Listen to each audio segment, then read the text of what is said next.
What is up, everyone? Archer with a sword here, and today I've got two quick movie reviews for you. I watched back-to-back Justice League Dark and Teen Titans, the Judas Contract, and oh boy, it's gonna be hard kind of not trying to compare them, side by side and just make them their own thing. But at the same time, these are both very new DC movies that came out very closely to each other, so it's kind of hard not to make comparisons. Let's start with Judas Contract. So this is pretty much the follow-up to the first Teen Titans movie, where it mainly concerned Raven and Damian Wayne, of course. The boy hogs the spotlight. And in the second one, it focused a little bit more on the Blue Beetle, Jaime, and Beast Boy and Tara a lot, who is the new recruit. She's been there about a year. Now, you guys, these are major spoilers. Major spoilers. I'm going to be going into some things that I liked and didn't like, and that's going to include spoiling a couple things.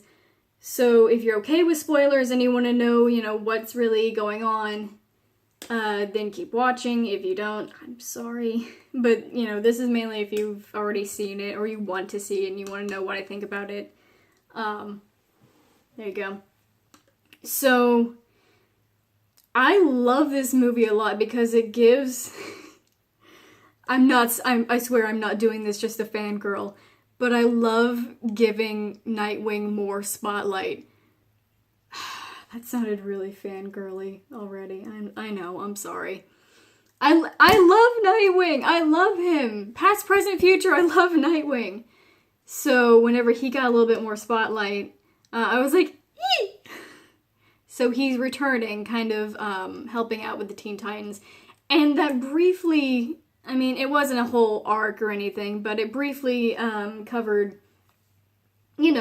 how Corey... Starfire feels about him coming back because he was the original leader and now she's the leader, and whether she's getting enough respect in the team now that he's back. They lightly touched upon that, and it was very subtle but very sweet and cute. Usually I don't ship them together, but seeing them kind of in the Titan element, it was very nice seeing them together. I could see that happening very much. And it made me go, oh, they're cute. Usually I don't know. Nightwing, don't get tied down to one girl.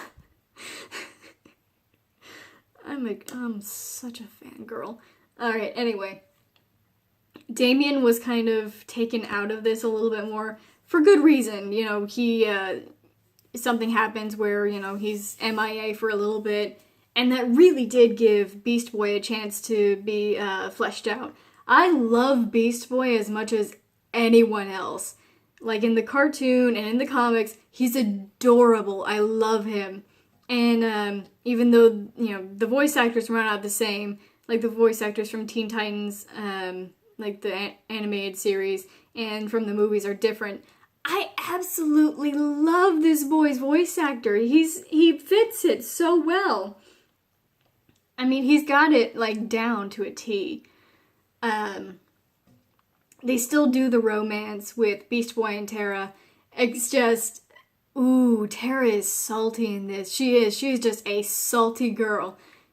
I expected her to be a little bit, sweeter, I guess. Just a little shy. Kind of like in the animated series. I shouldn't compare that either. They're two different things. They really are.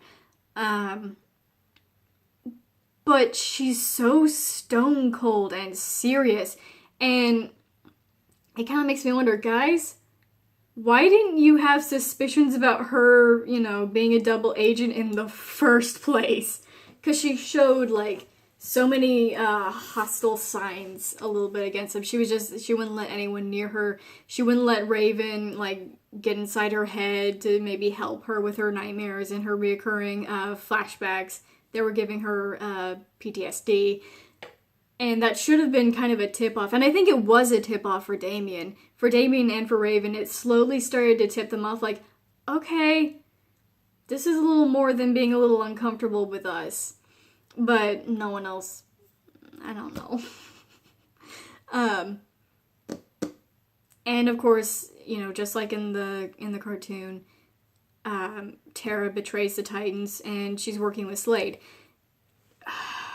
So Slade and Tara have this weird relationship, and it made me a little it made my skin crawl the first time I saw it, because Tara, like, full on, like, rawr, she lusts after, and that's like the good word for it, she lusts after Slade, because Slade saved her whenever she was younger, and she's very much, like, in love with him, like, I gotta be with him.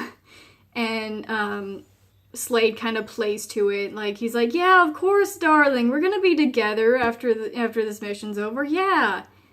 And I'm just like, ew, Slade, ew, ew, ew, ew, you're 50-something, you have a daughter, please, please stop. It just gave me the willies. However, what I think really, to its credit, to its advantage, it definitely wasn't a good situation, and it blatantly showed that this relationship was a toxic one, that Slade was using her, and that what Tara was feeling was not love, but it was infatuation, whenever she later, you know, starts to talk with Beast Boy and develop more of a relationship with him. And that was very good to point out, like, make the toxic relationship subtle so it didn't give too many people the creep outs, but make the message bright enough and bold enough for people to say, okay, yeah, no, this is not a good situation going on right now, where you've got a 16-year-old going after a 50-something-year-old man. Ugh.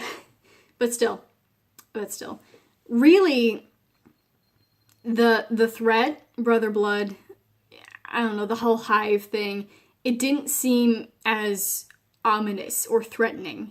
It really didn't. You focused a little bit more on, you know, characters like inner demons, I think, especially for Tara. Farrah. Justice reigns from above. Shut up, Kelsey. So anyway, I think it was a good movie. It just didn't give me maybe the moment. Although what did give me the moment was at the very end, whenever Raven and Damien are standing on the rooftop, and Raven pulls behind her cloak, and there's little puppy Titus! And he's so cute, he's so tiny!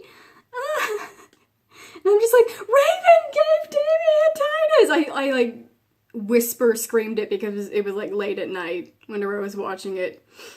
It was a good movie. I think people, I don't know, will either like it as much as the second or maybe a little bit more. But now we're going to go into Justice League Dark. And I saved Justice League Dark because holy crap, I love that movie. I'm sorry, I'm making you guys shake and shimmy. But that was just such a good movie. I love that they didn't do the whole Justice League thing where the Justice League, you know, work together with these misfits and blah, blah, blah, blah, blah, blah, blah, blah, blah. No, these characters like John Constantine, Zatanna, Swamp Thing for a little bit, but he's still my heart, it's such a sweetheart, Zatanna, and just like lots and lots more, and Jason Blood, yeah, Jason Blood was in this, and Etrigan, like, they gave them the spotlight completely. And I love that. I mean, Batman was supposed to be there. Batman was supposed to be kind of like the normal voice of reason. Like, well, I don't think that exists. Actually, the reoccurring line that Batman was given was just, Like, he was completely unimpressed, and he's completely skeptical about this whole magic thing. But, oh my goodness, it's just great. Even Batman took a backseat and let these other characters shine. And I loved it. I loved Zatanna. I love Zatanna a lot. She's a character that doesn't get enough spotlight, I believe. And I was like, oh boy, how are they gonna make her? Because they already kind of started with John Constantine and Zatanna kind of having a past relationship. I was like, oh, please don't make it all about that. And they didn't. They gave Zatanna so much power and so much, wisdom. She's such a smart, elegant character. I love her so much. And, John Constantine, gosh dang. I never watched the live action show of Constantine, but I know that, the same guy who, plays John Constantine in the live action also did the voice, and I was just like, I like that. Just little touches like that DC throw in, they just make me happy. But by the end of the movie, I was just like, gosh dang it, John Constantine is hot. And I was trying really hard to be like, he's just an okay character, It's not because of his looks at all. I love him. He's such a snarky jerk. I love him a lot. I don't know why. I kind of like, this is really weird. I like arrogant characters whenever they're not too overdone and they make you, hate them. I like arrogant characters, and I like very Cogsworthy characters where they're pristine and prim and kind of proper, but they get so flustered and oh no, oh dear. That's why I like C-3PO as well. But that movie was just amazing. And whereas I would maybe wait until, the hype has gone down and maybe prices are lowered on the DVD for Teen Titans Judas Contract, I immediately want Justice League Dark to take my money. It was good. It was great. I'm sorry I'm shouting. I'm using my outdoor voice, but that movie just excites me. It's such a different, unique platform that they brought. Instead of, I don't know, this sounds horrible. It's not bad. This isn't bad, but the whole cookie cutter hero gotta save the day kind of thing. You've seen it once, you see it all the time. You've seen it in, Justice League, you've seen it in Teen Titans and Superman, and to a point you get that in Batman sometimes. Where it's just, villain, hero, save the day, there we go. But, I don't know, when you add this element of mystery and magic and make it more of a fantasy, but, a hero movie, but with this fantasy twist, that grabs me. I just love that. And what also, stood out to me was the soundtrack. The music for Justice League Dark was just so eerie and captivating and, very epic. I loved it a lot. You guys definitely need to check both of them out. I mean, I don't care which one you do first, just make sure that Justice League Dark is in there at some point. Two excellent movies. I'm not exactly sure why Justice League Dark was rated R. I mean, a little bit of violence, really, kind of a graphic deaths kind of thing. But, I mean, hey, if an R rating is what they had to put it to get, the guys to make whatever they wanted and go as far as they wanted to go with this movie, A+, fine. That works for me. Absolutely works for me. Excellent movies. Both of them you guys need to check out. Thank you guys for watching and listening to me scream at the top of my lungs about these movies, but they're awesome. I love these movies. They get me hyped up every time I watch them. And I think DC and Warner Brothers have really come back from the age of Batman the Animated Series and Justice League and Teen Titans, where there was that quiet period where the stuff that they made was just meh and okay. I think they've come back. I think with that PG-13 rating, or in some cases R rating, that's come to their advantage, and they can use their environment, they can use their characters, they can just go all out, and I love that. Thank you guys for watching. It's been Archer with a Sword, and we are signing out.